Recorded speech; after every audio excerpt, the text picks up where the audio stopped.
Queridos irmãos, a paz do Senhor Jesus, estamos no ar com seu programa Escola Bíblica Dominical. Obrigado por sua audiência, onde você estiver nesse momento nos assistindo, no Brasil ou no mundo, através de nosso canal no YouTube, Rede Brasil Oficial, ou pela TV no Canal 14 em Recife e repetidoras em todo o estado de Pernambuco. Também através do Spotify na Rede Brasil. Neste início de programa, você pode compartilhar a nossa programação com todos os seus amigos e familiares, em seus grupos de WhatsApp e redes sociais. Hoje estaremos estudando a 4ª lição do trimestre com o tema O Ministério Avivado de Jesus.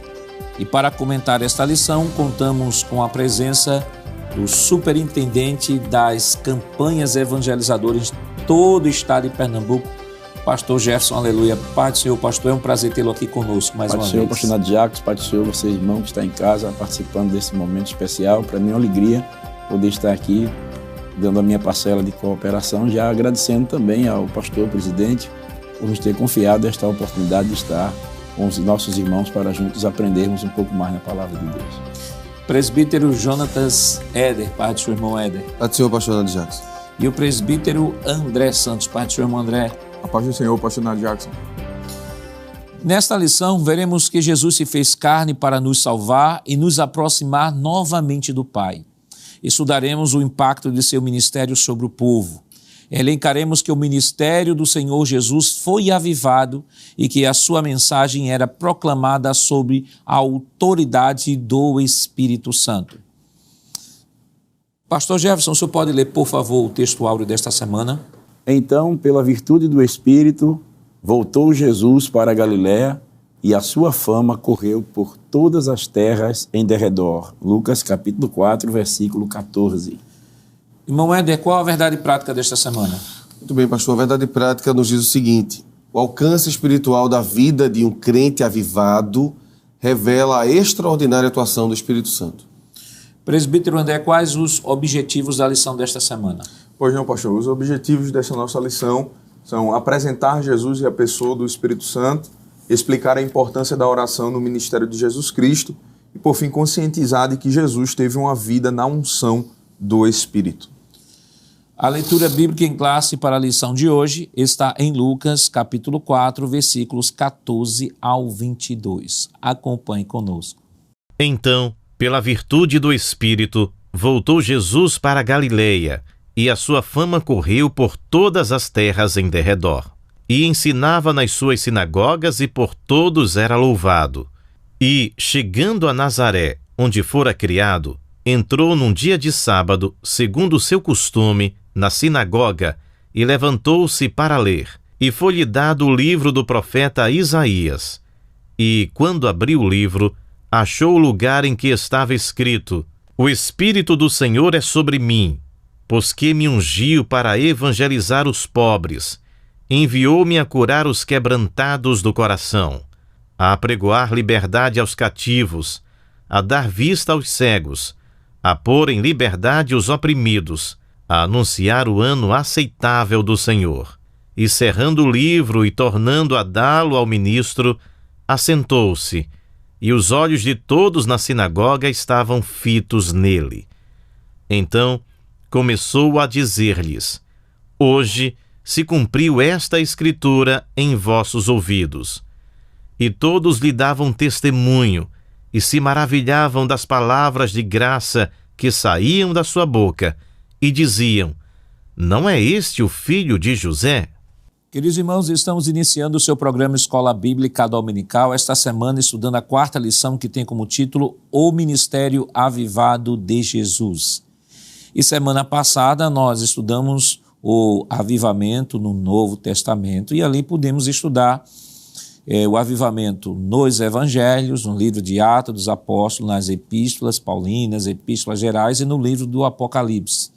E em suma foi discutido naquela lição de que o avivamento manifestado e apresentado no Novo Testamento, ele traz a perspectiva não só do derramamento do Espírito Santo como o batismo e a manifestação dos dons espirituais, conforme descrito em 1 Coríntios 12, em Romanos 12 e Efésios 4:11, mas, sobretudo, a manifestação do fruto do Espírito Santo, que isso é bem trabalhado pelo apóstolo Paulo e demais apóstolos quando escrevem as suas cartas no Novo Testamento. Então, esta semana nós estaremos estudando o ministério avivado de Jesus, e nesse ministério avivado é importante observar de que a atuação do Espírito Santo é fator primordial na compreensão do ministério do nosso Senhor Jesus Cristo. Até porque um dos objetivos da nossa lição, que é o primeiro objetivo, é apresentar Jesus e a pessoa do Espírito Santo. Para que alguém não confunda de que esse ministério de Jesus foi avivado porque Jesus era Deus.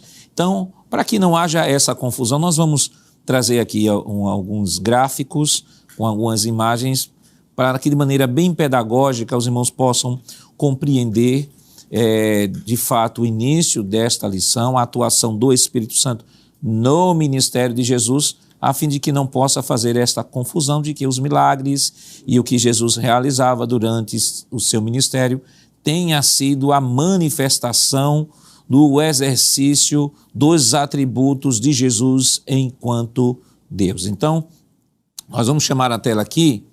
Aqui na tela nós temos aqui esse gráfico que vai mostrar que Jesus, o Senhor Jesus aqui representado, ele tinha a natureza divina e a natureza humana. Isso que nós conhecemos na literatura como união hipostática, ou seja, a união das duas naturezas de Cristo.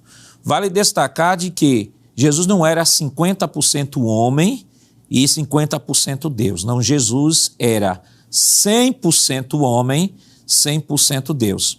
Ao longo da história da igreja surgiram muitas teorias acerca desta união, porque houve muita confusão em compreender como é que um Deus poderia se tornar homem. Alguns, como os gnósticos, diziam que Jesus só tem a natureza divina, ele não tem a natureza divina, não tem a natureza humana. Outros, como os ebionistas, diziam que Jesus só tinha natureza humana, não tinha natureza divina. Outros diziam que Jesus tinha natureza divina, natureza humana, mas a humana era uma humana aparente. Outros diziam que a natureza humana e a natureza divina se fundiram e formaram uma terceira natureza, e aí começou a confusão ao longo da história, mas é importante que os irmãos possam compreender que isso é uma verdade bem básica para que possamos abordar de maneira tranquila e segura o contexto ou o conteúdo que vai ser trabalhado durante esta semana. Então, vale destacar, Jesus era 100% homem e 100% Deus. Próxima tela, por favor. Isso a gente pode perceber aqui, esse é um texto primordial para que possamos entender esta união das duas naturezas de Cristo. Nós temos aqui nesse texto o princípio do esvaziamento. Paulo é o único que traz esta verdade aqui desse princípio do esvaziamento. E veja que o texto nos diz, na carta aos Filipenses 2, 6 a 7, lê-se que sendo em forma de Deus, outra tradução diz, mesmo sendo Deus, veja, ele não deixou de ser Deus. Porque tem gente que diz, não, olha, Jesus ao encarnar-se deixou de ser Deus, ficou 100% homem. Não, ele continuou sendo Deus.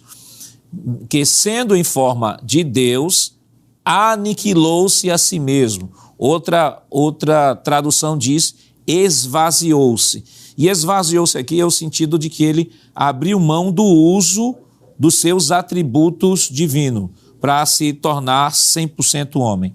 Aniquilou-se a si mesmo. Aí Cristo não se esvaziou dos seus atributos, apenas os reteve, ou seja, ele deixou de exercer independentemente seus atributos relativos. Então, irmão Éder, é importante que o professor tenha em mente que Jesus, enquanto homem, ao abrir mão do uso dos seus atributos divinos, em primeiro lugar, ao encarnar-se, Jesus deixou de usar a sua onipresença. Porque se ele estava limitado pelo tempo e pelo espaço, se Jesus estava em Jerusalém, ele não estava na Judéia. Se ele estava em Jerusalém, ele não estava na Galileia. Então, Jesus assumiu a forma humana, tornou-se 100% homem, continuou sendo Deus, embora que tenha retido o uso dos seus atributos divinos para o exercício do seu ministério. Sim, pastor, e é importante que o professor entenda isto, até porque essa verdade basilar dos evangelhos, apresentado, se o senhor me permite, João capítulo 1, João vai deixar isso bem claro, né? Vai dizer que no princípio de todas as coisas, Jesus era considerado ou chamado de verbo, né? O verbo, essa é a forma do Senhor antes da sua encarnação. No versículo 14, vai dizer que esse verbo, João capítulo 1, se fez carne, e aí ele vai dizer com o objetivo, né? Habitou entre nós e vimos a sua glória como a glória do unigênito do Pai, cheio de graça e de verdade. Eu sei que o senhor vai trazer as verdades do porquê Jesus se esvazia, mas é muito importante iniciarmos dessa maneira para que o professor entenda daqui a pouquinho, quando a gente for dizer assim, você pode ter um ministério avivado como Jesus teve, e ele não dizer assim, mas Jesus era Deus, eu sou um ser humano. Perfeito. E essa ideia vai ficar bem explícita, claro, quando o senhor apresentar. Por isso, há necessidade dessa explicação inicial para que o professor ele não possa incorrer nesse erro de dizer, não, olha, falou de ministério avivado de Jesus, mas Jesus é Jesus. Isso. Né? Jesus é Deus, né, irmão André? Exatamente, pastor. É um argumento que poderia ser usado caso a gente não tivesse a união das duas naturezas aí e sendo cada uma separada, mas habitando no mesmo local. Né? Então é importante a gente perceber, e o professor perceber nesse sentido, e explicar, né, de maneira muito clara de que Jesus, quando ele atua aqui na terra, ele atua como homem, e como o senhor deixou bem claro ali, ele retém. É como uma ferramenta que ele poderia utilizar, mas que ele não utiliza, porque ele sabe que se utilizar aquilo dali, ele vai estar exercendo de uma outra função. Isso. Nesse caso, Jesus, como homem, ele atua aqui na terra e faz o seu ministério, exerce o seu ministério, passa os 33 anos que passou aqui, né, atuando como homem, mesmo sendo Deus, mesmo tendo em essência. Em essência, ele não perde, né? Ele não perde a essência dele.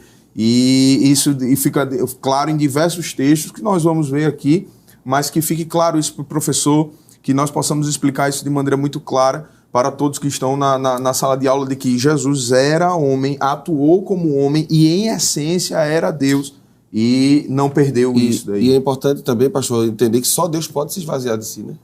O ser humano já é um ser vazio, ele precisa ser cheio do Espírito para atuar. Deus precisava, no caso Jesus, se esvaziar dele para ser utilizado pelo Espírito Santo. Então, pastor Gerson, essa lição ela vai nos trazer os princípios básicos que a gente tem estudado até agora, de que para que haja o avivamento é preciso uma vida de obediência, de submissão, de amor à palavra, de oração, que é isso que nós estudaremos na vida do Senhor. Com certeza. Eu estava até observando aqui no objetivo da lição, nos objetivos a motivação, né? Vai dizer assim, motivação. Jesus foi bem sucedido em seu ministério terreno porque, enquanto homem, teve uma vida na unção do Espírito Santo, que o professor Jonatas acabou de dizer, né? Então, para sermos vitoriosos em nosso ministério, enquanto cristão, precisamos seguir o exemplo de Jesus e vivermos uma vida na unção do Espírito Santo. Aí ele diz assim, para isso precisamos orar, ler e obedecer a palavra de Deus e jejuar, como fez o nosso Salvador. Então Jesus ele se constitui o nosso modelo.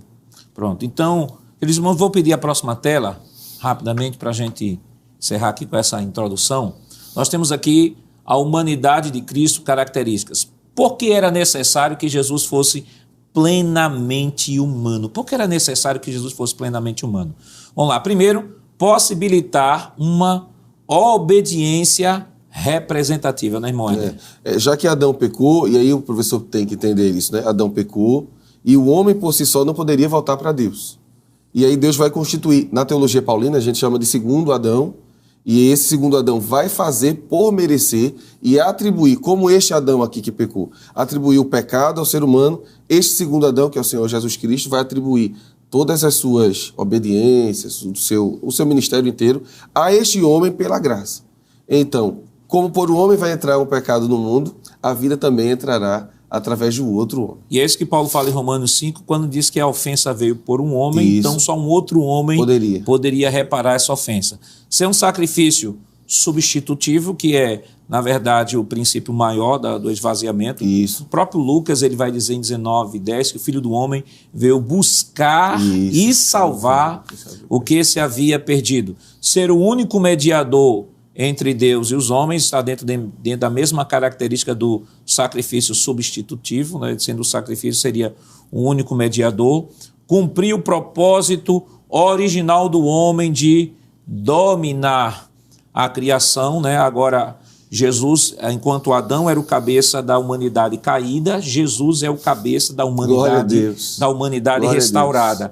E o último, ser nosso exemplo e padrão de vida, que é em cima desse último tópicozinho aqui que nós estaremos trabalhando a nossa lição esta semana. Então, em linhas gerais, é preciso que o professor entenda de que quando está sendo usado o exemplo de Jesus, que é o nosso maior exemplo, Jesus não tem nenhuma vantagem em relação a ser Deus, com relação ao desenvolvimento do seu ministério, que alguém poderia dizer, não, mas ele é Deus, ele tinha facilidade de vencer o pecado, por ser Deus ele podia curar na hora que quisesse, por ser Deus ele podia fazer isso. Só que a lição de hoje, e essa explicação nos traz justamente esta consciência de que ao se esvaziar, Jesus tornou-se homem como qualquer outro, diferente da experiência do pecado. Observe que o texto de Filipenses 2, 6 ao 11, que é o princípio de esvaziamento, diz que ele mesmo sendo Deus, não usou usurpação ser igual a Deus, antes aniquilou-se a si mesmo, tomou forma de servo e fez-se semelhante aos homens. Olha, essa palavra semelhante é muito importante. Por que semelhante aos homens e não igual aos homens? Semelhante aos homens, porque Jesus não tinha a experiência de pecado. Isso. Jesus sentia o que todo homem sentia, a fraqueza que toda a natureza humana tem. Jesus precisou comer, Jesus precisou dormir, Jesus precisou se alimentar, Jesus teve sede. Todas estas necessidades da natureza humana que não envolve a questão da experiência do pecado, Jesus tinha. Agora, a experiência humana que diga respeito a algo relacionado no pós-queda ou a introdução do pecado, Jesus não tinha, Jesus não possuía. Por isso que ele diz que ele veio em semelhança humana. Então, pastor Jefferson, o professor ele pode tranquilamente abordar esta lição e ficar tranquilo que Jesus é o seu maior exemplo. E aí temos um exemplo que não encontraremos defeito, né? Porque ele é sem pecado. Com certeza, né? Por isso que, como disse aqui o professor Jonathan, ele é considerado como o segundo Adão, porque Adão ele passou a existir, né? Sem pecado. Isso. Jesus ele veio, nasceu sem pecado e viveu todo o ministério dele sem pecado, até desafiou, né? Quem dentre vós me convence de pecado, né?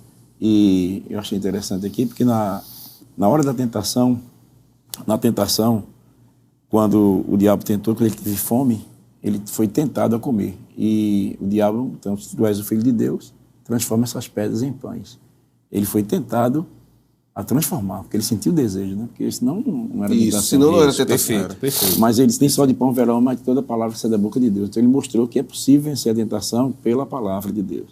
Isso. Mas a gente vê assim a divindade de Cristo sendo revelada em algum momento, por exemplo, no casamento de Caná, quando faltou o vinho, e a sua mãe disse, faltou o vinho, isso que eu tenho eu contigo, não é chegada a minha hora. Ela entendeu que Jesus ali estava mostrando que era o Deus, e ele entendeu que era o Deus que estava falando, o seu Deus que estava falando com ela, não apenas o seu filho.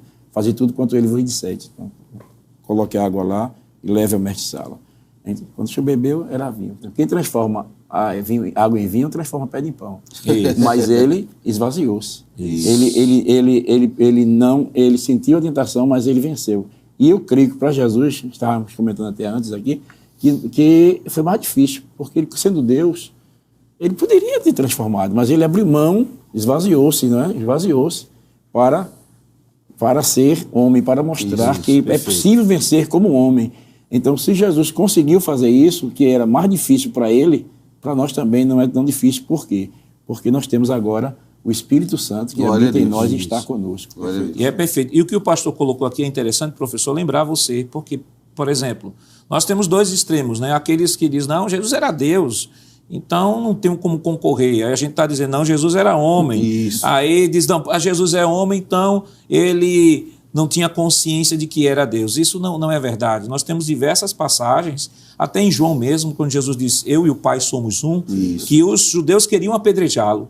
Aí Jesus diz, mas por que vocês querem me apedrejar? O que foi que eu fiz? Diz, não, porque tu queres te fazer um Deus. Mas para o judeu, quando Jesus estava dizendo, eu e o Pai somos um, Jesus estava dizendo, os atributos que o Pai tem, eu tenho. Em outras palavras, Jesus estava dizendo, eu sou Deus. Ele tinha consciência de que era Deus. Naquela cura lá do paralítico, por exemplo, quando Jesus disse ao paralítico, perdoados são os teus pecados, e começaram ali os religiosos, disseram, quem pode perdoar pecados senão Deus? Aí ele pergunta, o que é mais fácil? Dizer, perdoados são os teus pecados, ou o paralítico, levanta-te e anda? Aí veja o que é que ele diz, para que saibais que o Filho do Homem tem poder de perdoar pecado. O que é que ele estava dizendo? Eu sou Deus. Eu perdoo o pecado. Ele diz, paralítico, a ti digo, levanta-te e toma tua cama e anda. E aí nos lembramos do Salmo 103. Salmo 103, salvo engano, o verso 3 ou 4, que diz assim, ele é quem sara todas as nossas enfermidades e perdoa todos os nossos pecados. Ou seja, quando Jesus estava dizendo que poderia perdoar pecados e curar, ele estava dizendo, eu sou o Deus do Salmo, que o salmista do Salmo 103 escreveu. Então, Jesus tinha consciência de que era Deus, Jesus sabia que era Deus, ok? Agora, ele não usava os seus atributos divinos como onisciência, onipresença, onipotência, porque ele estava limitado, e quando, em alguns momentos, por exemplo, a questão do peixe, né, daquela moeda que veio dentro do peixe, mas se ele não era onisciente, como é que ele sabia que aquela moeda estava no peixe? A gente vai ver que a atuação do Espírito Santo na vida de Jesus fez com que ele pudesse fazer coisas que um homem natural não conseguia fazer. Mas vale destacar, ele não fez porque era Deus, né? Ele fez porque a unção, e a gente vai discutir isso aqui, a unção do Espírito, o óleo de alegria do Espírito Santo estava sobre sua vida, e ele mesmo vai dizer que quando fazia por conta da ação do Espírito Santo sobre a sua vida. E vamos agora para o primeiro tópico da nossa lição.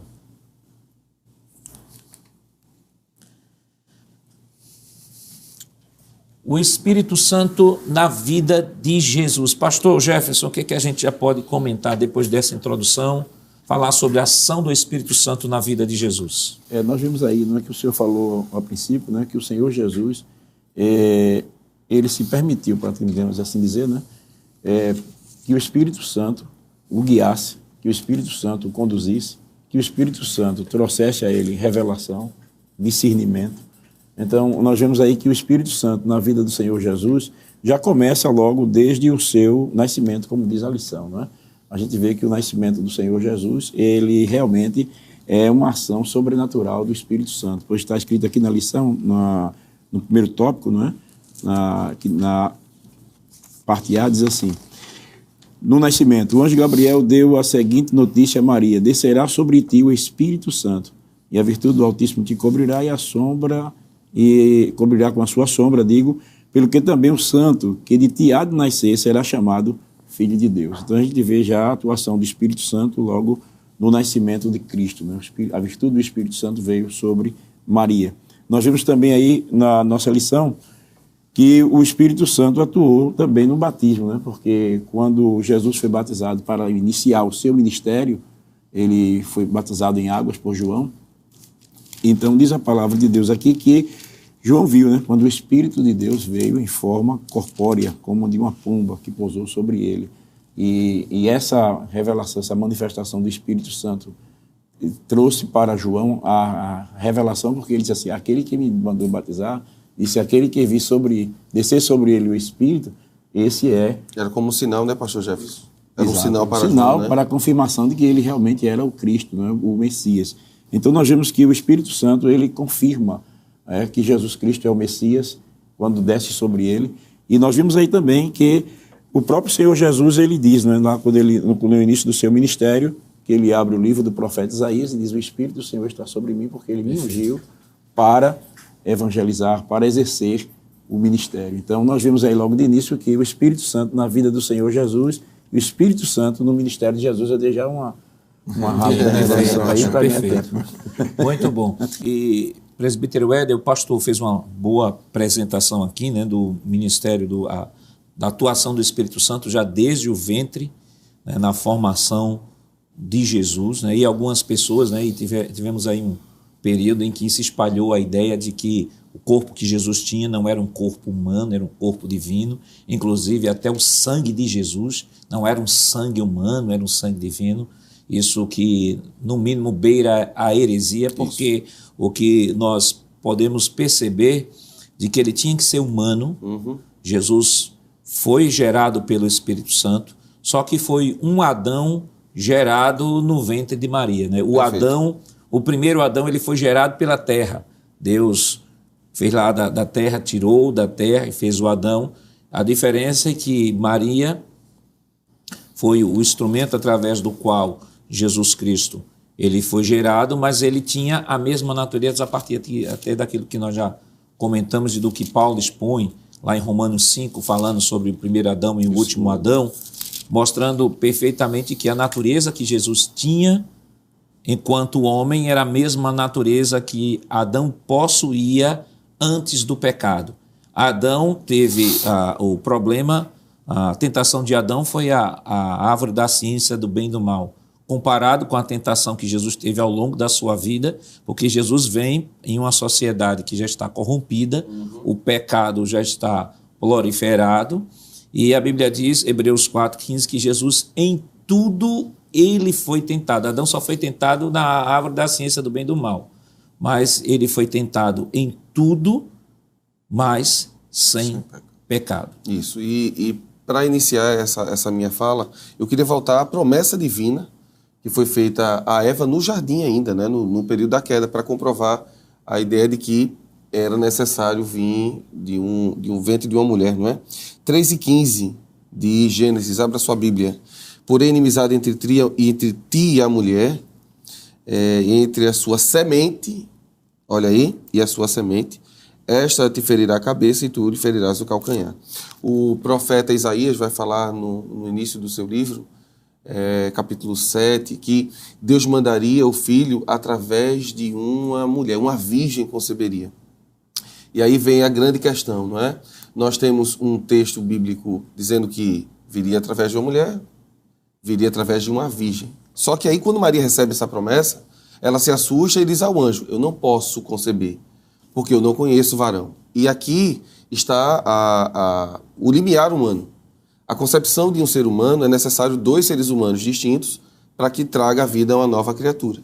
Só que aí o anjo explica a Maria que seria algo sobrenatural, seria algo do próprio Espírito, né? Então, como o pastor Jefferson bem disse, desde o início do seu nascimento, desde o nascimento de Jesus, nós estamos vendo a manifestação do Espírito Santo, porque o Salmo 51, verso 4, o salmista Davi diz que em pecado me concebeu a minha mãe. A ideia ali é que se 2 pecadores se unirem, o pecador que vai nascer será um pecadorzinho. Né? É claro, ele não tem consciência de pecado, mas já nasce com essa natureza. Exatamente. Então é por isso que tem que haver essa intervenção de Deus em gerar o Jesus humano, vamos chamá-lo assim, o segundo Adão, dentro do ventre de Maria, para que ele possa atuar através do poder do Espírito Santo. Como esse Espírito atuou no ministério de Jesus? Mas isso nós estaremos comentando depois do nosso rápido intervalo. Voltamos já.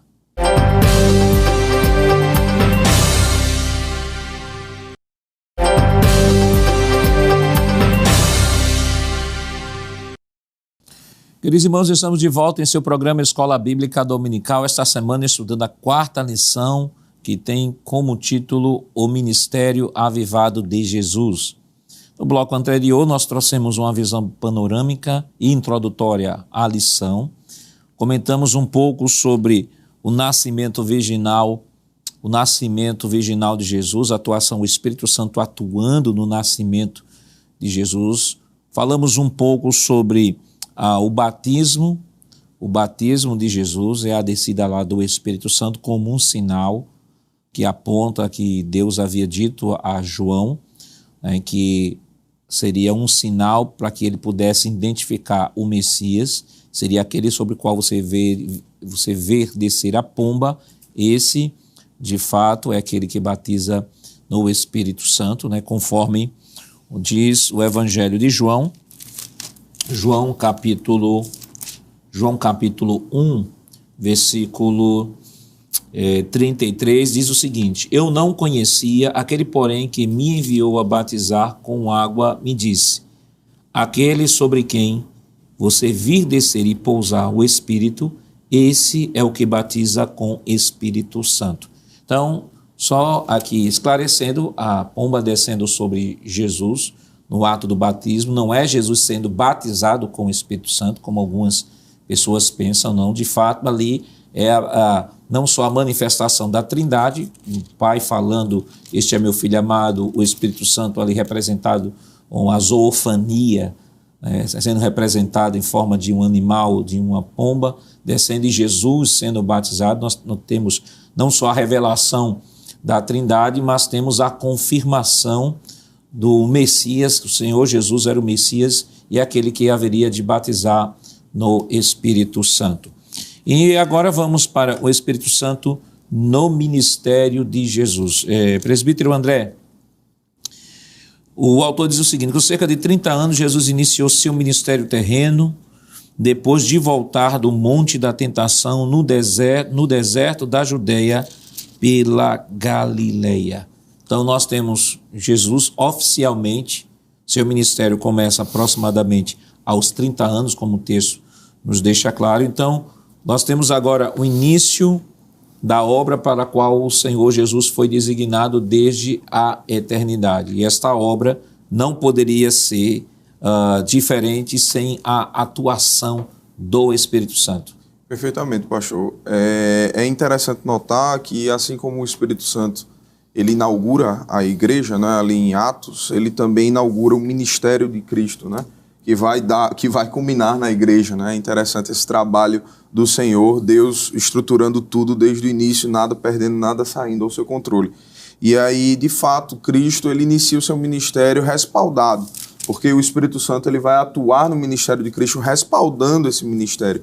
Nada do que Cristo fez aqui na terra como homem, ele o fez assim, como homem por si só, né? Mas o fez pela obra do Espírito Santo atuando em sua vida, agindo em sua vida. Veja, 4:15, não é? 4:14 do Evangelho de Cristo, conforme escreveu Lucas, ele diz: então, pela virtude do Espírito, voltou Jesus para a Galileia, e a sua fama correu por todas as terras em derredor, e ensinava nas suas sinagogas, e por todos era louvado. É interessante perceber de que o Espírito Santo, o poder do Espírito Santo está aqui descrito no texto, a virtude do Espírito. Virtude aqui leia-se poder, nesse sentido, no original é o dunamis, exatamente. Isso.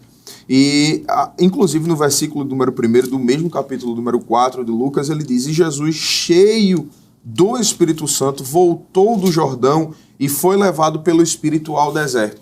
É bom a gente destacar, pastor, que o texto aqui no original, nesse ao deserto, tem versões que dizem foi conduzido pelo Espírito no deserto. Então tem algumas versões que dizem no deserto, tem algumas versões que dizem ao deserto. Daí que a gente pode concluir de que, de fato, o Espírito Santo, Jesus cheio do Espírito Santo foi conduzido ao deserto e no deserto. Sim. Né? O Espírito Santo conduziu todo o processo do início do ministério de Cristo e durante o ministério de Cristo. Né? Isso vai ficar claro no texto bíblico, de que em nenhum momento Jesus o faz, como já disse aqui anteriormente, o faz de maneira só. Não é? E aí o texto em que Cristo ele senta e diz: aqui hoje se cumpre, não é?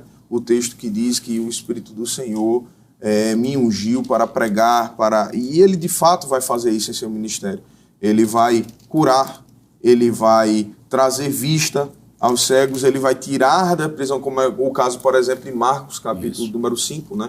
No caso do endemoniado gadareno. Ele vai libertar, ele vai tirar o homem que estava cativo do pecado. Então é interessante que o professor, quando ele explicar, ele vai mostrar, ele não dissocie o ministério de Cristo da atuação do Espírito Santo, porque estão intrinsecamente ligados. E o próprio Lucas, o senhor citou aí capítulo 4, né, versículos 14 e 15. 14 e 15. Lucas ainda no capítulo 5, versículo 17 diz: E aconteceu que, num daqueles dias, estou lendo aqui na Nova Almeida Atualizada, Jesus estava ensinando e achavam-se ali assentados fariseus e mestres da lei, vindos de todas as aldeias da Galileia, da Judéia e de Jerusalém. Aí aqui ele diz: E o poder do Senhor estava com ele para curar. Atos capítulo 10, versículo 38, nós temos o Lucas também fazendo esta afirmação. Observe o versículo 38, estou lendo aqui na Nova Almeida Atualizada. 10 e 38 diz: Como Deus ungiu a Jesus de Nazaré com Espírito Santo e com poder. Primeiro, Lucas já deixa claro, né, pastor, como o irmão André fez a abordagem aqui, não se pode dissociar o ministério de Jesus da atuação do Espírito Santo neste ministério. Aí Lucas diz assim: assim como Deus ungiu a Jesus de Nazaré, como Deus ungiu a Jesus de Nazaré com Espírito Santo e com poder, Jesus andou por toda parte, fazendo bem e curando todos os oprimidos do diabo. Aí ele continua: porque Deus estava com ele. Ou seja, não era ele fazendo por si só, como foi colocado, mas a ação do Espírito Santo na vida de Jesus. É interessante que a gente vê que quando o apóstolo Pedro ele cita esse versículo 38, ele está exatamente corroborando com Lucas, no capítulo 4, né, que o presbítero André falou. Ele diz assim, versículo 37, o anterior, diz assim: vós conheceis a palavra que se divulgou por toda a Galiléia, tendo começado desde a Galiléia, depois do batismo que João pregou, aí diz, como Deus ungiu a Jesus de Nazaré com o Espírito Santo, não é? e o qual andou por toda parte, fazendo bem e curando todos os oprimidos do diabo, porque Deus era com ele. Então ele mostra, ele corrobora com Lucas, né? Quando o Senhor Jesus começou o seu ministério, ele começou o seu ministério exatamente sob a unção do Espírito Santo. E é interessante assim, porque Deus era com ele, e essa expressão aqui, Deus era com ele, está se referindo ao Espírito Santo. Isso. Né? Está mostrando aqui a divindade do Espírito Santo. Então mostra aqui que o Espírito Santo estava atuando no ministério de Cristo, ou seja, o Senhor Jesus, ele foi completamente guiado, dirigido pelo Espírito Santo, mostrando-nos para nós, trazendo para nós o exemplo que falamos anteriormente, né? O exemplo de como Deus deseja que nós, a igreja, vivamos.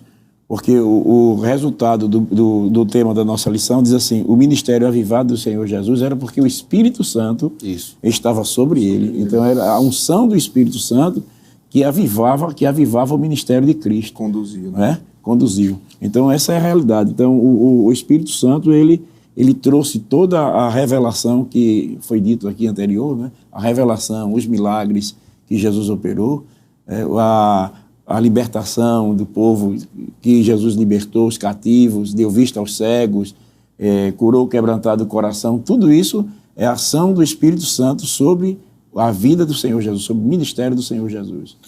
E vale destacar que o texto, que é o texto base da nossa lição, que é Lucas 4, o contexto vai falar ali da profecia, né, de Isaías 61, o Senhor dizendo assim: hoje se cumpriu esta profecia. Então, não só já havia uma profecia ou profecias do Antigo Testamento que apontava a revelação do Messias, mas também mostrava que o ministério desse Messias seria marcado por uma unção diferenciada, pela atuação do Espírito Santo. E quando Jesus chega assim, hoje se cumpriu, eles ficaram com os olhos arregalados porque sabiam que aquele era um texto messiânico. E além de ser um texto messiânico, pastor, é algo novo. Porque todos os homens que foram ungidos, e a gente pode usar o termo aqui, ungido como Messias, não é? Os reis de Israel, os profetas e alguns sacerdotes eram ungidos para exercerem seu ofício. Eles não tinham a presença do Espírito Santo de forma presente o tempo todo. não é? Eles tinham manifestações pontuais, esporádicas, pontuais. Já no ministério de Jesus, isso é atuante desde a sua concepção, não é? Até sua ressurreição e posteriormente a igreja. O senhor lembrou que, assim, no ministério do Antigo Testamento, o sacerdote, o profeta, o rei e o sacerdote, eles eram ungidos para exercer aquela função. E a gente vê que, sob o ministério do Senhor Jesus, o Espírito Santo veio, ungiu a Cristo, e ele realmente é rei, sacerdote e profeta. Né? Então, vemos que todos aqueles no Antigo Testamento eram sombras, apontavam apenas para o Cristo que realmente seria rei, sacerdote e profeta. Né? Então, o ministério de Jesus foi realmente sob a unção do Espírito Santo. E para concluir esse pensamento, a ideia é de que, a partir de agora, se você viver uma vida debaixo da unção do Espírito Santo, diferentemente daqueles do Antigo Testamento que terão esporádicas manifestações, você terá o Espírito Santo presente no seu dia a dia. É essa a realidade que será apontada. Também. Perfeito. Essa é a realidade apontada por Jesus, por exemplo, depois da ressurreição. Ele vai dizer, não é, que nós devemos ir evangelizar, e ele vai dar poder aos discípulos, né? Atos 1, verso 8, vão para Jerusalém para receber o Espírito Santo, para que essa atuação continue.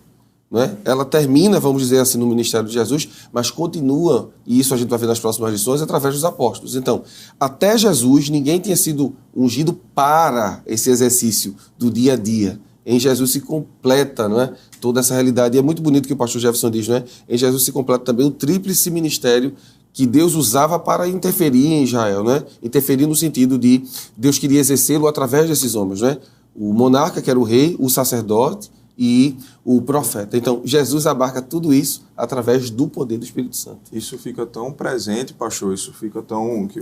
Continuando isso que o presbítero Éder havia falado, que no Antigo Testamento há a presença, como o presbítero Éder falou, da manifestação pontual do Espírito Santo de Deus. No ministério de Jesus há a presença do Espírito Santo agindo nesse sentido de avivar esse ministério e de atuar. E os discípulos, depois de receberem o poder de Deus, né, Atos 2:22 diz, varões israelitas, isso é Pedro pregando, né, varões israelitas, escutai estas palavras, a Jesus Nazareno, varão aprovado por Deus entre vós, com maravilhas, prodígios e sinais que Deus por ele fez no meio de vós, como vós bem sabeis. Então, isso fica destacado em todo o ministério profético de Jesus e vai reverberar no ministério dos discípulos, que vão apontar a presença do Espírito Santo agindo através de Cristo. E já em Atos 3, quando aquele rapaz estende a mão, a gente vai voltar para Jesus, é claro, estende a mão e não tem nada para receber, e os discípulos dão a ele aquilo que receberam, não é dito isso, né? Eu dou aquilo que eu recebi, eles depois têm todos os olhares voltados para si, eles dizem assim, olha para a gente, não. Quem fez isso foi Jesus. Então, a atuação do Espírito Santo continua, só que a atuação do Espírito é apontar para Jesus. Então, novamente, os discípulos criam esse ciclo, né? Jesus foi um homem perfeito. Então, nós estamos sendo usados por Deus, mas não olhe para a gente. Olhe para quem fez isso acontecer. Quem trouxe essa ideia, né? Quem trouxe esse novo padrão não foi eu. Isso é algo de Jesus. Isso precisa ficar bem patente, não é? Volta para ele. Volta para ele. E eu estava comentando, estava lembrando de Hebreus.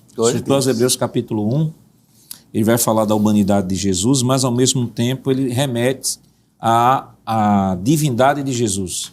Que ele vai falar, versículo 1 do capítulo 1, diz o seguinte, antigamente Deus falou muitas vezes, de muitas maneiras aos pais pelos profetas, mas nesses últimos dias nos falou pelo Filho, a quem constituiu o herdeiro de todas as coisas e pelo qual fez o universo. Vai falar de Jesus, a humanidade de Jesus e a divindade de Jesus. Aí o interessante é que ele diz assim, o Filho, versículo 3, o Filho que é o resplendor da glória de Deus e a expressão exata do seu ser, sustentando todas as coisas pela sua palavra poderosa, depois de ter feito a purificação dos pecados, assentou-se à direita da majestade nas alturas, tendo-se tornado tão superior aos anjos quanto mais herdou o excelente nome de que eles, pois do qual os anjos Deus em algum momento disse, você é meu filho, hoje gerei você.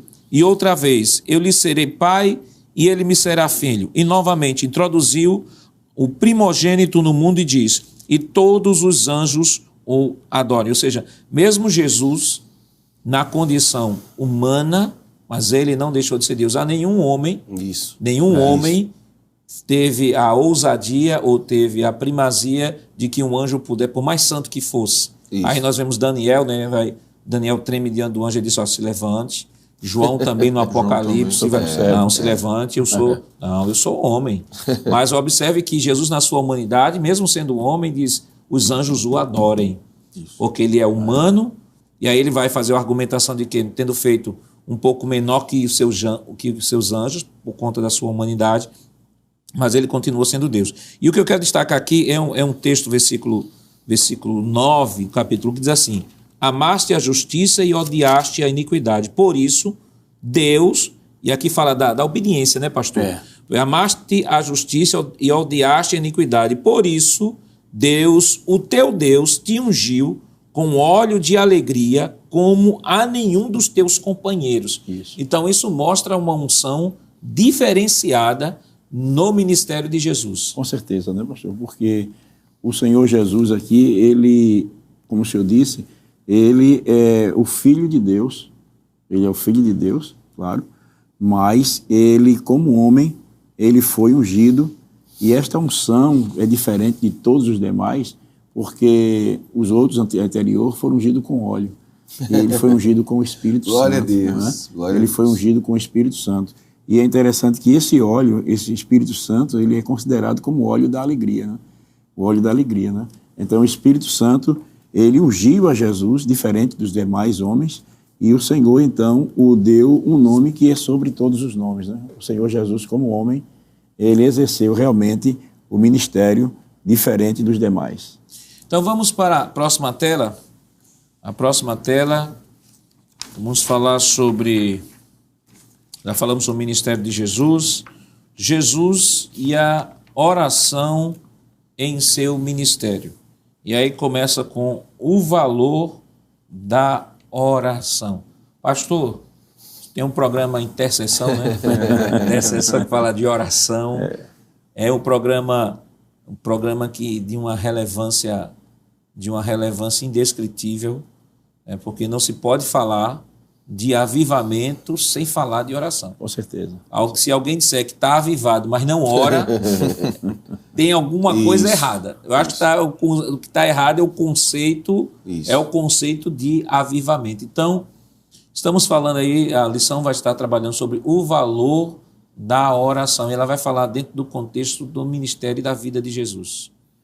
Com certeza, né? O Senhor Jesus, como ele se constituiu modelo para todos nós, e como homem, porque nós vimos que ele era 100% homem, e ele teve que viver esta vida de comunhão com Deus. E esta vida de comunhão com Deus só é possível através da oração.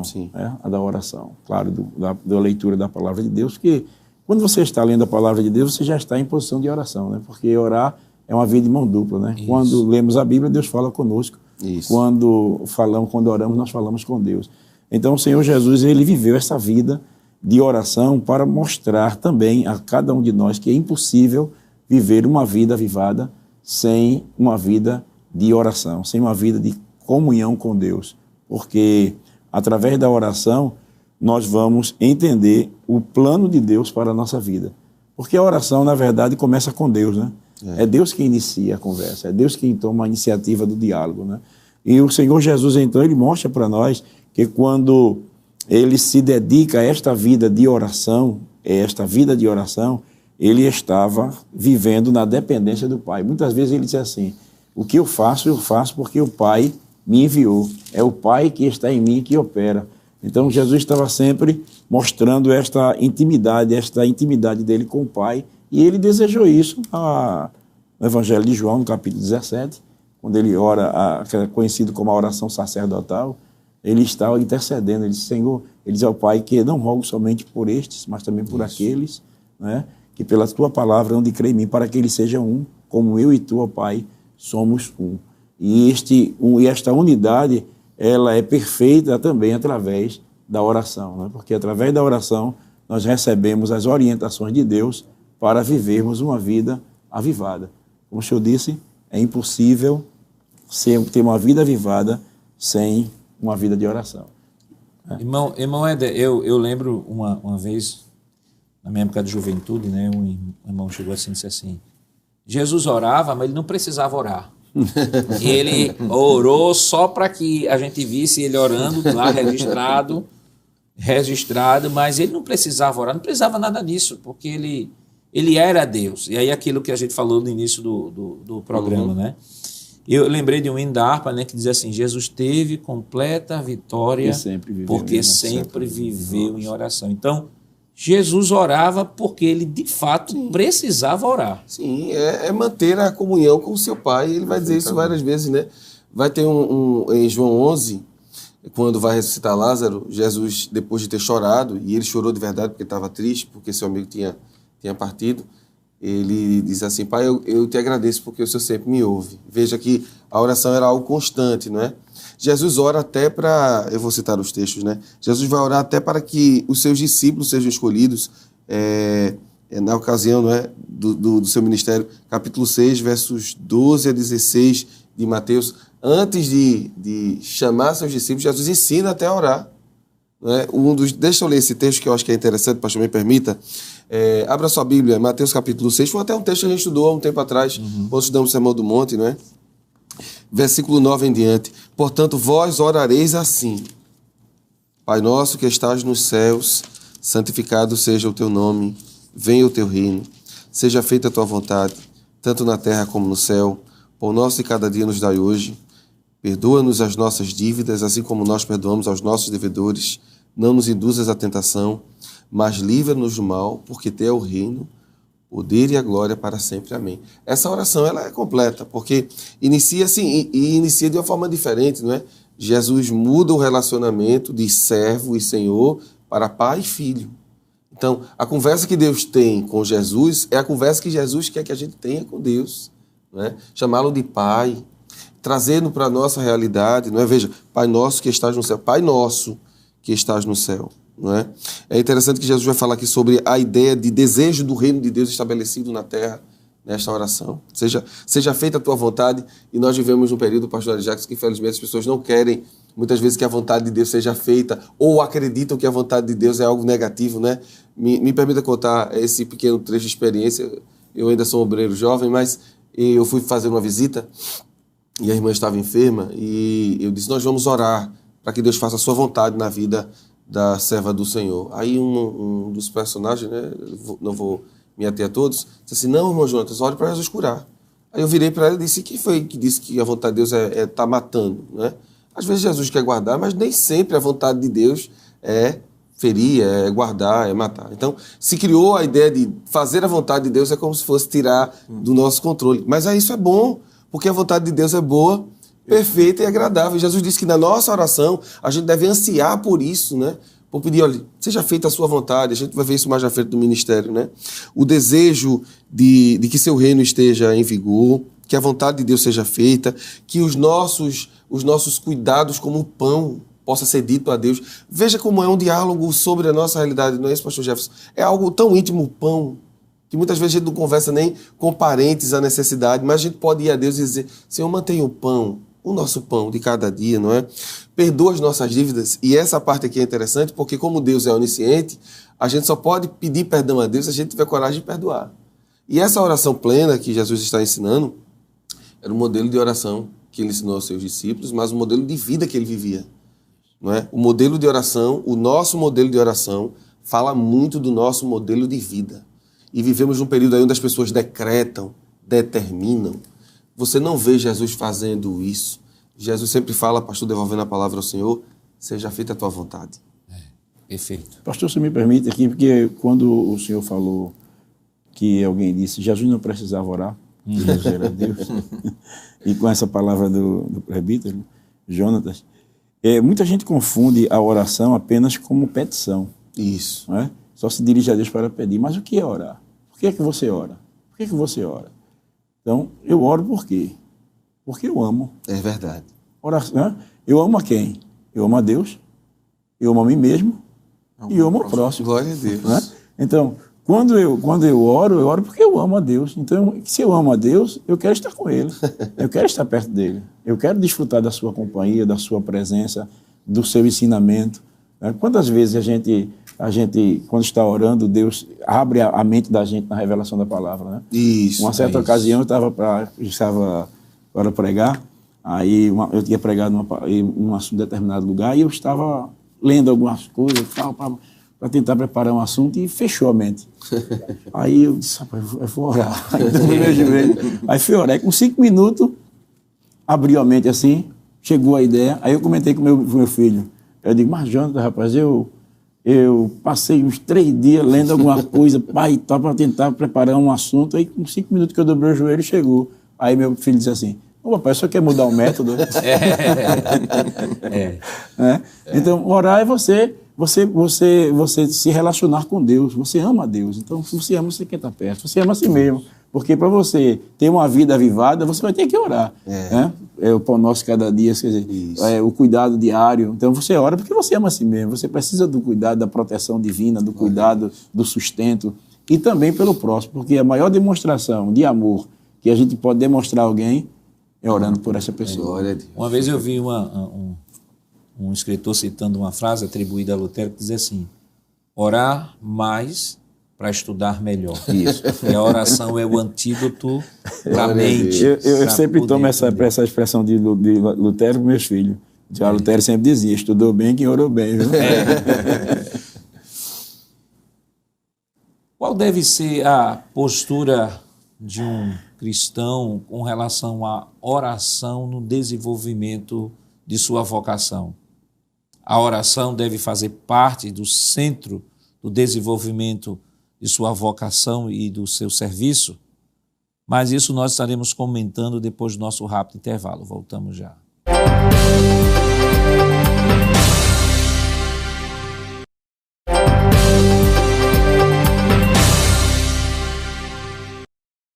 Queridos irmãos, estamos de volta para o último bloco do seu programa Escola Bíblica Dominical, esta semana estudando a 4ª lição, cujo tema é o Ministério Avivado de Jesus. E no bloco anterior nós falamos sobre Jesus e a oração em seu ministério. Vamos continuar ainda no segundo tópico. Falamos sobre Jesus e a oração em seu ministério, falamos sobre o valor da oração e agora uma vida de oração. Irmão André, o que a gente pode comentar neste tópico para que o professor possa desenvolver melhor este subtópico na lição? Perfeitamente, pastor. É interessante notar, antes de qualquer comentário, que a oração ela foi tão importante no ministério de Jesus, na vida de Jesus. Isso foi tão evidenciado, ficou tão evidente, que os seus biógrafos, os escritores dos evangelhos, né, de Mateus até João, independente dos sinóticos ou João um pouco diferente, mas todos eles retrataram Jesus orando. Todos eles falaram dos períodos de oração que Jesus traçava em sua vida, dos períodos de oração que Jesus tinha, né? Isso foi muito marcante. Isso evidencia, e claro, se alguém fala, né, de alguém que já passou, é claro que vai falar daquilo que mais marcou. Isso. E se você cita a oração, é porque certamente aquela pessoa vivia em oração, tinha uma vida de oração, ou seja, ela orava constantemente, né? O texto do Evangelho de Cristo, conforme escreveu Mateus, capítulo número 14, versículo número 23, diz o seguinte: e despedida a multidão, subiu ao monte para orar à parte, e chegada já à tarde, estava ali só. Dá a entender que Jesus chega de manhã para orar à parte, né? E fica ali o dia todo em oração e continua só ali em oração, né? Estava ali só, ele vai dizer. Tem uma versão que é muito interessante, que vai dizer o seguinte, que despedida a multidão sobe ao monte e volta à oração. Ou seja, isso era tão real na vida de Cristo que os escritores, com esses detalhes, eles estão demonstrando de que Jesus vivia constantemente orando, buscando a Deus, mantendo a sua comunhão. Diferente do que disseram lá na juventude, né, pastor, que o senhor bem citou, de que Jesus não precisava orar. Jesus deixou claro de que era necessário. Inclusive ele, como um homem, como dissemos aqui e destacamos de maneira muito clara, né? Jesus era 100% homem, 100% Deus. Em alguns momentos agiu como Deus, recebeu adoração, perdoou pecados, mas a grosso modo no seu ministério ele agiu como homem, guiado pelo Espírito Santo de Deus e sentiu a necessidade e a importância que tinha da oração em sua trajetória e em sua vida.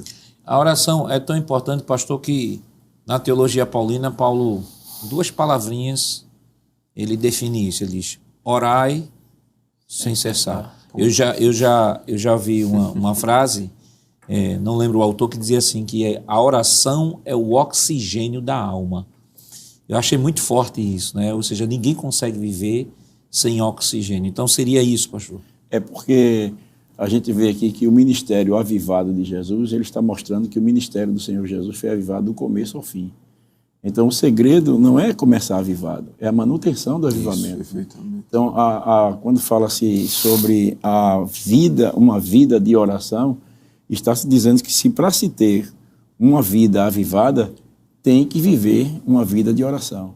Então seria a manutenção do avivamento, está exatamente nisso. Assim como você precisa do oxigênio para viver, você está sempre precisando do oxigênio, assim também você precisa da oração para manter-se avivado, Então não existe essa forma de você ser avivado sem orar, oração. Não tem como. Não tem como, porque é interessante que ele diz assim, uma vida de oração. Quer dizer, Jesus não apenas orava, mas ele vivia esta realidade, ele vivia esta vida de oração. Uma coisa é orar, outra coisa é você viver, né? Nós vimos aqui no comentarista dizendo assim, logo aprendemos com Jesus a importância de uma vida de oração, pois mesmo sendo Deus, na condição humana, nosso Senhor buscava comunhão com o Pai por meio da oração. Então ele buscava essa comunhão porque a vida ela só pode ser vivida se estiver em conexão com o dono da vida. Sim, exato. E se você não estiver em comunhão com o dono da vida, você vai perder a essência da vida cristã. E a igreja primitiva, a igreja do primeiro século, aprendeu muito com Jesus, que nós temos aqui uma descrição de Lucas sobre o modus vivendi da igreja. Ele diz aqui em 2:42, diz assim, e perseveravam na doutrina dos apóstolos e na comunhão, no partir do pão e nas orações. Vamos para o próximo tópico, aí o senhor comenta, próximo tópico da nossa lição, a partir dessa leitura aqui de Atos. Então, a oração, nós aprendemos no tópico anterior, o valor da oração, da vida, não o valor da oração, a vida de oração, né? Uma vida de oração. E agora nós vamos falar sobre uma vida na unção do Espírito Santo, a unção do Espírito Santo na vida do obreiro, tomando como texto base aqui o texto que nós citamos de Atos 2:42. O que é que a gente pode comentar aí? Muito bem, pastor. Lembrando que quando a gente fala de um ministério avivado de Jesus, a gente está dizendo que em todos os momentos do seu ministério, Jesus promoveu vida, e essa vida advém de uma vida debaixo da presença do Espírito Santo, né? Sobre a égide de Deus, sobre o controle de Deus, sobre a doação de si mesmo. Então, esse é o paradigma, é o padrão. Aí agora o autor está aplicando a lição. Ele está dizendo que a unção precisa estar, a unção do Espírito Santo, na vida do obreiro. E agora a gente vai pegar tudo que a gente aprendeu sobre Jesus até agora e vamos ver se estamos praticando exatamente essa forma que Jesus viveu para dizer se a gente está sendo avivado ou não. Aí o autor da lição, apontando para Atos, né, ele vai dizer o seguinte, que o autor da lição diz que o obreiro vai exercer liderança administrativa da igreja, o obreiro vai pregar, o obreiro vai fazer visita, o obreiro vai ensinar. E se ele fizer tudo isso sem o Espírito Santo, ele não vai ter resultado. É impossível um obreiro distante do avivamento. É claro, nós já estamos na parte aplicativa da lição, não é isso? É impossível um obreiro viver uma vida avivada e ter um ministério avivado como o de Jesus se ele não segue os padrões que Jesus seguiu lá atrás.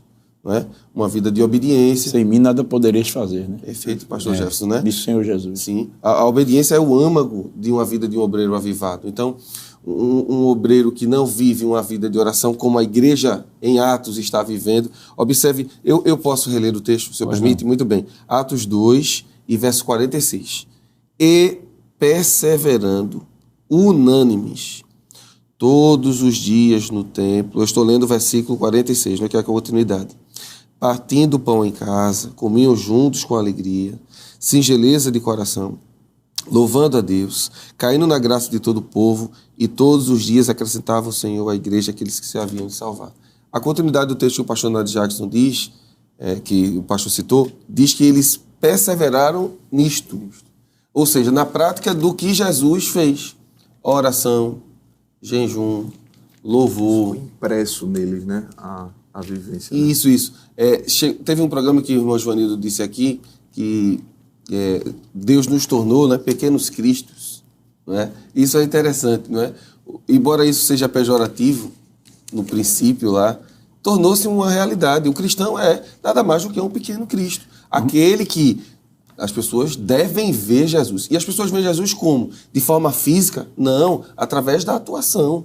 Não é? Uma vida de abnegação, onde a vontade de Deus prevalece. E isso deve ser evidenciado, a gente vai ver já na vida do crente, mas principalmente na vida de todo obreiro. E foi essa a luta que Paulo teve com os Gálatas, né? Uhum. Ele se preocupava até que Cristo fosse formado nos crentes, né? Ou seja, que a vida de Cristo pudesse ser vista através dos irmãos. Isso, então é impossível, só para terminar minha fala, pastor, é impossível a vida de um obreiro sem a unção do Espírito Santo, até porque ele não vai conseguir fazer a obra.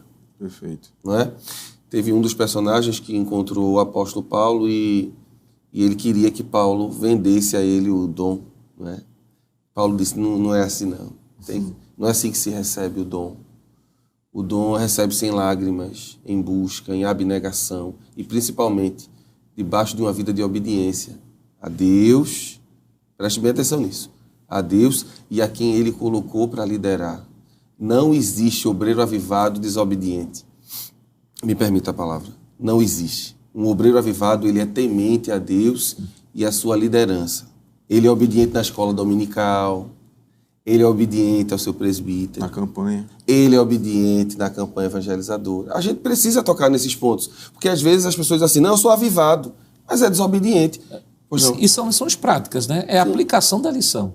Porque aí quando se fala assim, não, precisa orar, ora, e às vezes até ora e jejuma, mas não pisa no pezinho não, porque é difícil. Eu acho que... Não, porque é o seguinte, quando o senhor falou isso aí, eu me lembrei de Filipenses, né, que foi tomado como base, né? Ele disse que o Senhor Jesus sendo obediente. Isso. Então, o sendo aí é algo que está acontecendo continuamente no seu ministério. Durante toda a vida do ministério do Senhor Jesus, ele foi obediente. E diz o texto assim, até a morte. Isso. E morte de cruz. Quer dizer, era algo realmente difícil. Né? Foi muito difícil, mas o Senhor Jesus foi obediente em todos. Não, ele não foi obediente em parte. Né? Ele foi obediente sempre. Glória a Deus. E morte de cruz. Quer dizer, ele foi até o fim obedecendo. E isso é o avivamento. O avivamento. É verdade. Obediência e avivamento. O versículo 7 diz assim, mas aniquilou-se a si mesmo, tomando a forma de servo, fazendo-se semelhante aos homens. Eu acho que Paulo está usando isso aqui em contraste, porque nem todos os homens são servos. E ele apresenta Jesus primeiro como servo e depois como homem. Então, fica a descrição da vida de Jesus avivada baseada na obediência. E o senhor citou a obediência rapidinho aqui, porque eu lembrei o texto. Hebreus capítulo 5, versículo 8, diz assim, embora fosse filho, aprendeu a obediência pelas coisas que sofreu. Isso. E tendo sido aperfeiçoado, tornou-se o autor da salvação eterna para todos os que lhe obedecem. Veja, ele se submeteu, foi obediente. Na obediência, e pela aprovação, ele foi aperfeiçoado e se tornou autor da salvação para todos aqueles que lhe obedecem. Ou seja, a obediência de canto a canto, né, pastor? É porque é o seguinte, o senhor estava falando da questão do obreiro, né? Claro, o obreiro ele exerce liderança. Então, se ele exerce liderança, então alguém vai ter que obedecer. Mas para alguém obedecer, ele vai ter que obedecer a alguém. Isso. Então ele tem que ser exemplo. Isso. Né? Então, para obedecermos a Cristo, Cristo foi o nosso exemplo de obediência, para que pudéssemos obedecer. Isso. E é interessante aí porque Deus vai obedecer a quem? Né? Mas ele, sendo filho, tornou-se como nós, como homem, e aprendeu a dizer, sim, senhor, com licença, posso ir, não vá, venha. Sim. Ele aprendeu, que foi difícil para... Imagina, Deus se tornar homem e ser obediente. Isso não é familiar o conceito dele, a obediência, porque ele é obedecido e não... Pastor, eu queria só citar porque talvez fosse impossível. A gente está citando aqui a obediência, a gente está citando o avivamento, a gente está citando a descida do Espírito Santo, a gente está citando a oração. E tudo isso se encontra no texto de Atos 10, capítulo número 10, versículo número 9, com o caso de Pedro, com Cornélio, né? Deus fala a Cornélio, manda os homens lá em Jope, porque Pedro vai estar lá e ele vai te dizer o que fazer. E aí Pedro tem a revelação. O versículo número 9 diz, e no dia seguinte, indo eles seu caminho e estando já perto da cidade, aí subiu Pedro, pastor Pedro, o líder da igreja que havia ficado e que havia aprendido com o seu Jesus, o que é que ele foi fazer? Ao terraço para orar. Ele subiu para orar. Glória a Deus, glória a Deus. Quase a hora sexta ele fez como ele havia aprendido. E aqui a hora é meio-dia, viu? Para a gente é o horário do almoço. E para ele era a hora assim, da oração. Aqui na Nova Almeida atualizada diz assim, Pedro subiu ao terraço por volta do meio-dia a fim de orar. É verdade, pastor. E no versículo número 10 diz que ele teve fome e quando o povo foi preparar para ele, aí ele, nesse período de oração, a Bíblia não diz que ele parou de orar, ele continuou orando mesmo com fome, ele só pede para alguém preparar alguma coisa e ele vai lá e continua em oração. E nesta oração, Deus se aproveita da situação, né, humana e dá a ele uma revelação e diz, Pedro, tem um lençol aqui aberto, e come, e ele diz, não vou fazer um negócio desse, e aí o Espírito Santo interfere, né, diz, vá, faça, obedeça. O obreiro precisa obedecer. Isso. Mesmo quando parece, a gente precisa obedecer. E é o princípio da revelação divina, é o princípio da manutenção da oração, é o princípio da vida mantida em avivamento. É a oração, é viver ungido sobre o Espírito, é estar orando, mesmo quando parece difícil, mesmo quando parece complicado. Nas horas mais complicadas, nas horas de fome, nesse caso aqui, de necessidade humana, a necessidade maior é a oração. Daí que Deus revela-se a ele vai e acontece um avivamento ali naquele contexto, porque a Bíblia diz que enquanto ele anunciava a palavra a Cornélio, o Espírito Santo caiu, né? O Espírito Santo caiu. O maior exemplo disso é que simplesmente desce. O Senhor falando isso aí, eu me lembrei de Lucas, no capítulo 18, quando o Senhor Jesus ele conta a parábola. Né? É Lucas 18? É a parábola? Não, é 18 não. Esqueci agora, fugiu a mente. É que ele diz assim, e contou-nos a parábola do dever de orar sempre. E nunca é 18. É 18, né? Lucas 18. É Lucas 18, né? É da viúva, da viúva, né? Disse-lhe Jesus uma parábola sobre o dever de orar sempre e nunca esmorecer. Orar sempre. Orar sempre. Os apóstolos sabiam tanto o valor da oração que lá em Atos, no capítulo 6, o versículo 4, quando surge aquela discussão, né? Porque precisava-se de atender a parte social da igreja. Aí o apóstolo diz assim no versículo 4, capítulo 6, diz assim, e quanto a nós, nos consagraremos à oração e ao ministério da palavra. Perseveraremos, nos consagraremos aqui à oração. Então, os apóstolos entendem que eles jamais poderão viver uma vida avivada a não ser através da oração. Isso aí é importante, pastor, porque professor de escola dominical ele tem que lembrar que além de suas pesquisas pessoais, além das suas leituras, além de estudar a lição, estudar a Bíblia, é imprescindível, tem que ter uma vida de oração. Isso. Observe que esse é o modelo. Estão falando aqui da oração, da unção do Espírito Santo e da vida de oração na vida daquele que exerce alguma liderança na igreja. Então, é imprescindível a oração, né, irmão Éder? Isso, pastor. Não tem como deixar de fora a oração, voltando aqui à frase, orar bem ou orar melhor para estudar melhor, para estudar melhor. Isso. E isso ficou muito claro, não deu tempo da gente trabalhar, no ponto 1, quando tratou da tentação, a gente comentou, mas não deu tempo conta do tempo, não deu para esmiuçar, mas na tentação, Jesus vence com a oração e a obediência. Obediência à palavra. O diabo disse assim, transforme, e Jesus tinha poder para isso. Só que aí ele incorreria no erro que Adão incorreu, de desobediência. Isso. Jesus disse, não, nem só de pão viverá o homem, mas de toda palavra que procede de Deus. Em outras linhas, em linhas gerais, é claro, Jesus está citando Deuteronômio. Em Deuteronômio, o povo falhou. Deus mesmo cuidando, o povo falhou. Jesus disse, é necessidade. É interessante que a tentação de Jesus não é uma tentação por questões como a nossa, não é? É tentação de necessidade, por exemplo, ele está com fome. E ele tem poder para fazer aquilo, mas ele prefere depender de Deus. Então, é isso que precisamos vivenciar no nosso dia a dia, como obreiros da casa do Senhor, como professores de escola dominical. A dependência de Deus. E a oração leva a isso. A oração leva à dependência, não é? A dizer a Deus, seja feita a sua vontade, não é? Dizer a Satanás, não vou pegar esse pão, não vou fazer isso agora, Deus tem o melhor para mim. E isso precisa ser dito, não é? Nós precisamos ensinar essa nova geração que está chegando que a dependência da oração e a obediência é que mantém um obreiro avivado. O obreiro precisa orar e estar debaixo da orientação de Deus e do seu pastor, do seu presbítero, da sua liderança local, porque não existe avivamento sem obediência e não existe uma vida de obediência sem uma vida de oração. É interessante que o Senhor Jesus disse, nem só de pão verá o homem, mas toda palavra que sai da boca de Deus, para quê? Para obedecer. Isso. Ô, pastor, nós estamos falando sobre a unção do Espírito na vida do obreiro, né? Falamos que é preciso que o obreiro seja obediente, é preciso que o obreiro viva uma vida de oração, é preciso que o obreiro viva uma vida de submissão a Deus, mas de repente está nos acompanhando ali um aluno que não exerce função nenhuma na igreja, também não sente vocacionado ao ministério, embora tenha dons que o Espírito Santo lhe conferiu dons, ele está lá na igreja e diz assim, olha, mas esse assunto, o que me diz respeito a este assunto? Porque o avivamento, ele diz, o avivamento de fato tem que vir para a liderança da igreja, a liderança tem que ter palavra para dar à igreja.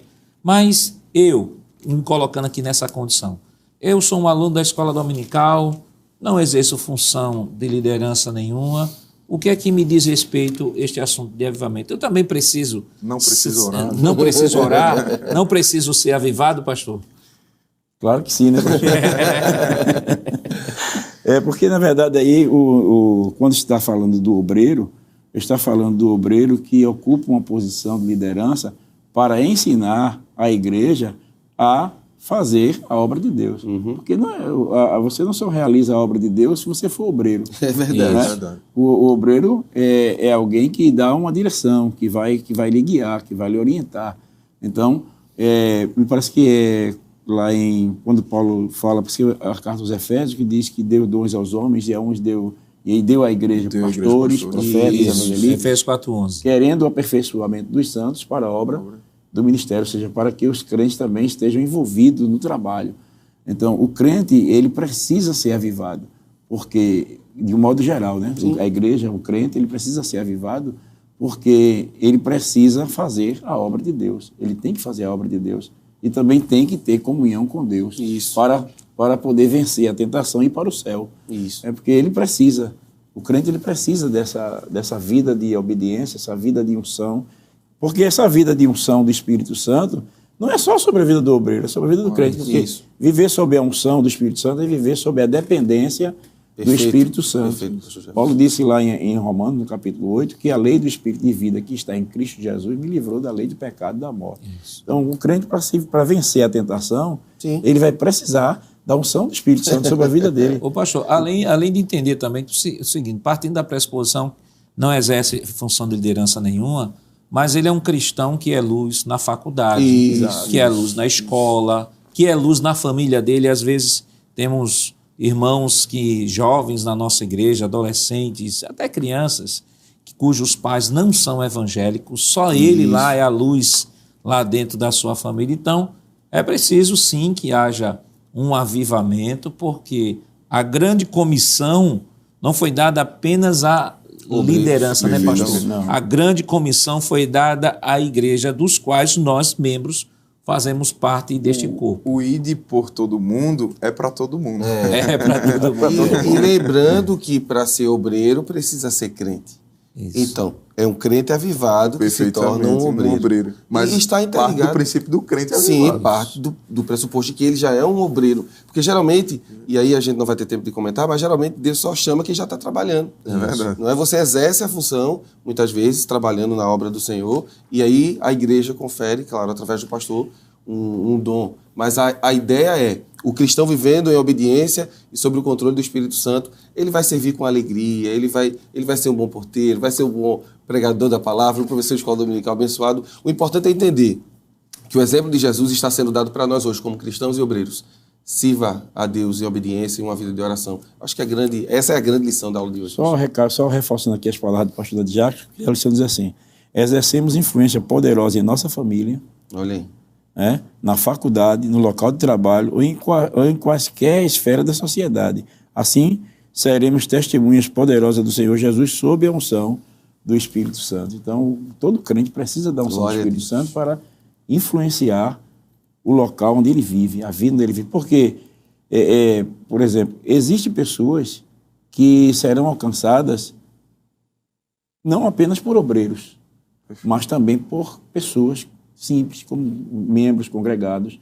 Porque o pastor Nath Jackson, ele vai até um determinado lugar, mas você vai onde o pastor Nath Jackson não vai. Isso. Você chega onde o pastor presidente não chega. Isso. Você consegue alcançar vidas que outros obreiros não alcançarão.